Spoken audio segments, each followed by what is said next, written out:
Ser podcast. En La Ventana acontece, que no es poco. Un relato personal de la historia, con Nieves con Costrina. Cadena Ser.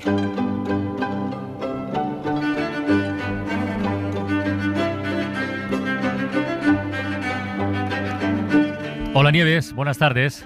Hola Carla, ¿Qué buenas tal? tardes. Muy bien. Oye, yo no sé si los oyentes de este Acontece que no es poco, espero que les ocurra lo mismo que a mí, pero yo estoy disfrutando muchísimo con este formato de serie que últimamente aplicas a tus paseos por la historia.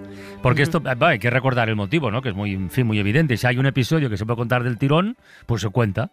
Pero si el tema se complica y tiene tramas, subtramas, y para entenderlo hay que ir por partes, pues adelante también, ¿no? Y esta semana recuerdo que estamos con una historia portuguesa, bueno, seguramente una de las etapas más negras en la historia de Portugal, y con un protagonista destacado, el Marqués de Pombal, que no sé si lo sabes, pero incluso tuvo una miniserie de televisión hace casi 20 años. La tuvo. Yo es que pensaba, esto para un guionista de Netflix, y he mirado y tuvo una serie de televisión. Bueno, lo que contamos estos días ocurrió mucho más atrás, en el siglo XVIII, y fue una batalla a muerte con tres contendientes: el propio Marqués, los curas y los aristócratas. ¡Hala! Ya está la cosa ahí contextualizada. Pues sí. Hoy continuamos con esa hoja de ruta del déspota portugués, Marqués de Pombal, que fue, como dices, una cruzada contra aristócratas rancios y jesuitas conspiradores. Pero el episodio de hoy necesita contexto. A todos nos suena del cole aquello del despotismo ilustrado. Sí. Ahora ya se llama mejor absolutismo ilustrado. Y su famoso lema que nos decían, todo para el pueblo, pero sin el pueblo. La Ilustración en el siglo XVIII inspiró cambios importantísimos, culturales y sociales. Y los reyes progres, por llamarlos de alguna manera, hombre, porque rey y progreso son términos antagónicos, pero estaban de acuerdo con eso de meter la Ilustración debajo de la boina de sus súbditos. Pero cuidado, ojo, sin dejar a los súbditos intervenir en nada. Las decisiones se tomaban sin contar con ellos. Eso era el despotismo. Monarquías como la española, con Carlos III, la prusiana, con Federico II, la francesa, con Luis XVI, la portuguesa, con José I, estaban todas incluidas en ese concepto del absolutismo ilustrado. El Marqués de Pombal, que era el mandamás de Portugal, por mucho que hubiera rey, era un déspota ilustradísimo. O un ilustrado despotísimo, da igual. Él iba a renovar Portugal social y culturalmente, pero por las bravas, aunque lo tuviera que poner todo perdido de sangre. Por eso necesitaba quitarse obstáculos del camino. Y no solo porque sectores de curas y nobles defendieran el inmovilismo y pusieran palos en la rueda del progreso, sino también porque eran sus enemigos, y porque si no los quitaba él de en medio, es que ellos lo iban a quitar a él, o uno o los otros. Por eso el Marqués de Pombal descabezó a la rancia aristocracia que podría menoscabar su prestigio ante el rey, y ahora a por los jesuitas. Y era un plan sin fisuras.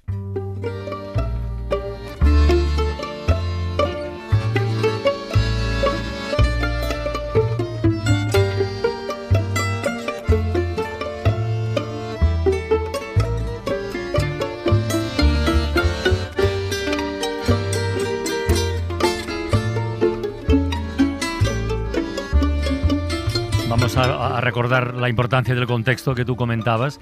El por qué se fue el Marqués de Pombal a por la familia de los Tábora, lo que contamos el otro día con el pretexto del atentado al rey y esas cosas, eso ya quedó claro. Pero sí, ¿cuál era la excusa o la coartada para ir contra los jesuitas?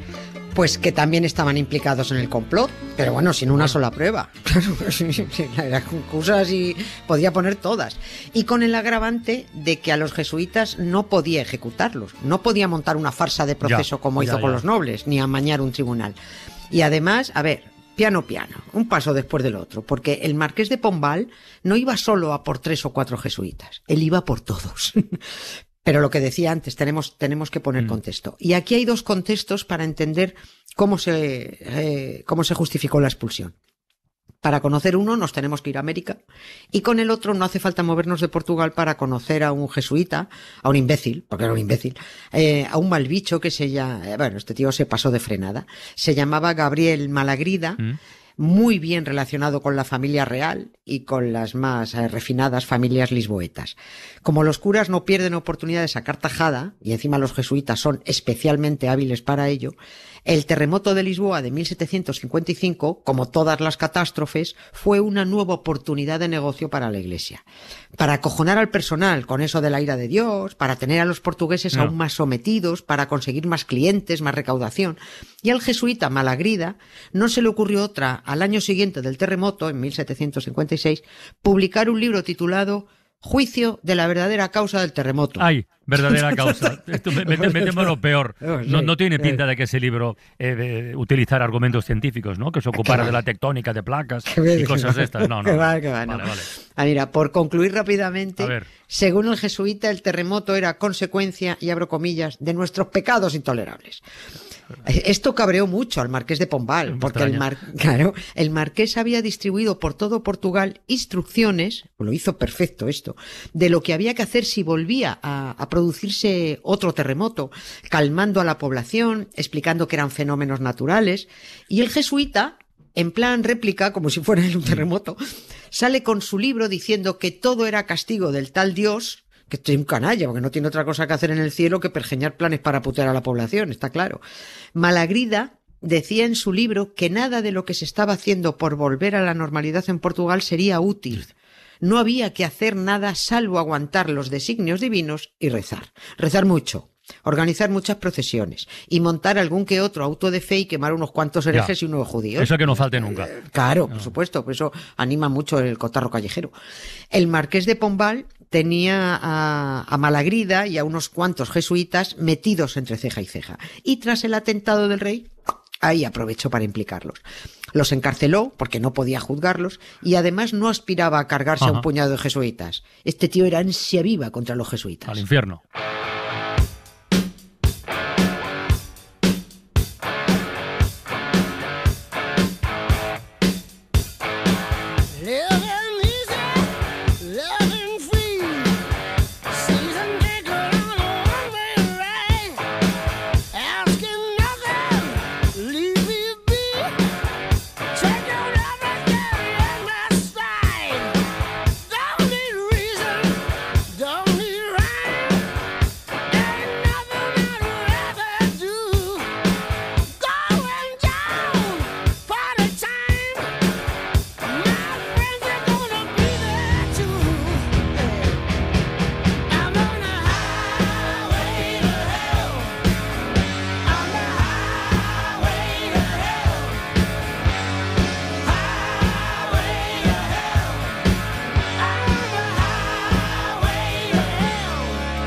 Marqués de Pombal cantando esta canción. Pero vamos, lo que hizo o lo que pretendía hacer es lo mismo que ocurrió poco después en España. O sea, lo que buscaba es la expulsión del país de todos los jesuitas. De todos, sí. Es que esto también tuvo que ver con el despotismo ilustrado. Los jesuitas eran la orden más influyente y poderosa en todas las monarquías católicas, en todas. Estaban infiltrados en las más altas esferas del poder. Eran los confesores de los reyes. O sea, que manejaban información valiosísima. Que esto la gente que todavía no sé por qué no se han enterado los que van a confesarse, que eso los inventó solo para robarte la información y mantenerte atrapado, ¿no? Pues a los reyes los tenían pillados. Tenían también la educación en sus manos. Ellos adoctrinaban a los más pudientes y los más pudientes comían de su mano. El poderío de la Compañía de Jesús era tal que a veces actuaban como un estado dentro de los distintos estados. Y a mediados del siglo XVIII, todos los reinos católicos, España, Francia, Nápoles, Sicilia, el Ducado de Parma, Portugal, casi todos expulsaron a los jesuitas de sus territorios y presionaron al Papa para que disolviera la compañía empresarial esta jesuítica. Pero antes, cada país tuvo que buscarse su propia excusa, su propio pretexto para ordenar la expulsión. Bueno, no podían decir porque sí, tenían que inventar algo. Carlos III acusó a los jesuitas de instigar el famoso motín de Esquilache. En Francia buscaron otra excusa, en Portugal fue lo del atentado al rey, pero el que abrió la espita, el primero que tuvo perendengues en decretar la expulsión, fue el marqués de Pombal. Y cuando decía que fue un plan sin fisuras, es porque, recordemos, los Tábora fueron condenados el 12 de enero de 1759, ejecutados el 13. y solo 6 días después, el 19 de enero, se decretó la expulsión de los jesuitas, de todos. No quedó ni uno en territorio portugués, bueno, ni americano. Pero aquí hay algo que no cuadra, porque, a ver, a los que supuestamente se consideraba sospechosos de atentar contra el rey ya los tenía encarcelados. O sea, Sí. entonces, ¿qué justificación utilizó para expulsar al resto? Pues ahora es el momento de irse a América para poner el otro contexto que nos faltaba. Porque el marqués de Pombal tenía muchas más razones, como también las tuvo Carlos III, para deshacerse de estos curas. Quien haya visto la película La Misión, con Jeremy Irons Sí. y Robert De Niro, Peliculón. pues sabrá, Sí. peliculón, pues sabrá, se situará más o menos en lo que hablamos. A los demás, pues les recomendamos que la vean. Porque además tiene esa banda sonora maravillosa de Ennio Morricone, una maravilla. Y en América, en aquellos mismos años de mediados del siglo XVIII, había aliada una muy gorda de los portugueses y los españoles contra los jesuitas. Fueron, sobre todo para Portugal, unos años muy locos, ya lo hemos venido diciendo, recordemos. En el 1755 el terremoto, el motín de los taberneros de Oporto en el 57, que esto todavía lo tenemos ahí pendiente, sí, pero sí. va a caer ya. En el 58 el atentado al rey, en el 59 la ejecución de los Tábora y la expulsión de los jesuitas. En fin, mucho junto. Pero a la vez que estaba liada en Portugal, los portugueses también la tenían liada en América. Por eso se considera que fue el periodo más negro de la historia de Portugal. Que yo creo que nunca hemos hablado además de despacio, me refiero, lo hemos mencionado, de las reducciones. ¿Qué son las de reducciones? Los asentamientos que crearon los jesuitas para los nativos americanos. Eso se llamaban reducciones. Los jesuitas, siempre con tanto ojo, pillaron a los aldeanos de allí, a los de allá, a los de otra aldea de un poco más allá, y los redujeron a todos a un pueblo grande. Por eso se llamaban reducciones. Eran unos pueblos alucinantes los que crearon, urbanísticamente impecables, pensados para reunir a los nativos, tenerlos muy controlados, evangelizar, hacerlos vivir en comunidad y pastorearlos de forma más efectiva. Las reducciones del Paraguay son patrimonio de la humanidad, ojo.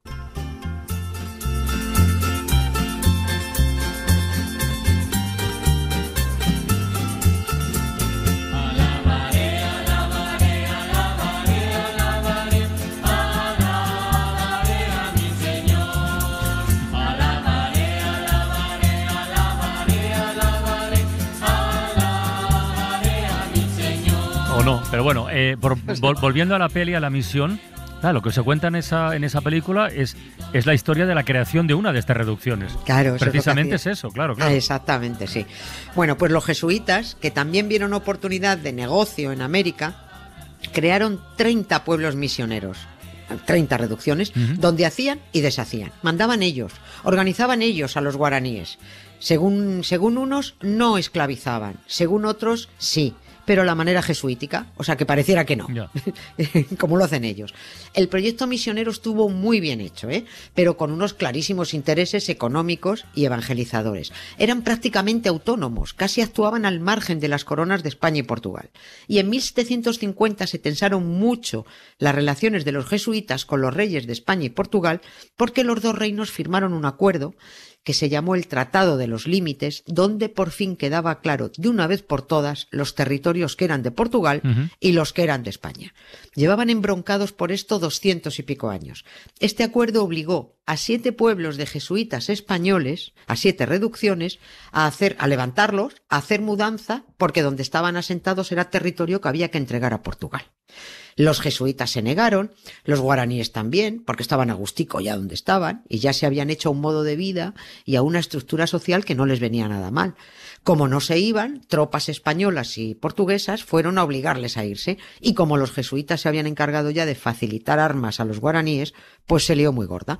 Y los guaraníes armados daban mucho miedito. Oye, pero en este caso los perjudicados serían los jesuitas españoles, no portugueses, ¿no? Sí, pero con los jesuitas portugueses el problema fue otro. Este era un problema general con los jesuitas, que se defendían a morir, pero el problema fue otro. Y es que el marqués de Pombal pretendió en aquella mitad del siglo XVIII fundar compañías comerciales en Brasil. Y eso perjudicaba el negocio de los jesuitas. Con el Tratado de Límites se les fastidiaba a los jesuitas lo que ellos consideraban monopolio suyo en las colonias portuguesas. Ellos comerciaban, ellos mandaban, ellos hacían y deshacían en sus reducciones, en sus estados dentro del Estado. Así que, entre la rebeldía jesuítica y que instigaron a los guaraníes a levantarse contra Portugal, entre que el bobo de Malagrida quería evitar terremotos quemando herejes, y entre que el despotismo ilustrado de los Borbones de España, Francia, Nápoles, Sicilia, había instalado en la Europa católica una campaña in misericorde contra la Compañía de Jesús, el primero que dio el paso para expulsarlos y requisarles todos los bienes fue el Marqués de Pombal en Portugal. Y por supuesto, también se fue a por los jesuitas de América. Y así fueron expulsados de un país tras otro hasta que el Papa aceptó las presiones monárquicas, sobre todo de los Borbones, y suprimió la Compañía de Jesús. Según justificaron entonces, por inspiración del Espíritu Santo. Bueno. Es el mismo Palomo que se lió con la María a espaldas de José. Bueno, pues ese le dijo al Papa, cárgate a estos. Nadie se preocupe por ellos, porque tuvieron una sorprendente capacidad de regeneración económica.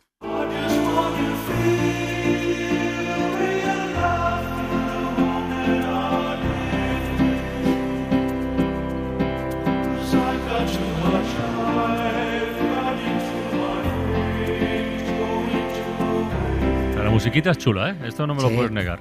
Oye, yo estoy ahí pendiente y me imagino que muchos oyentes también. Te hemos oído mencionar varias veces lo de la revolución de los taberneros de Oporto. Sí.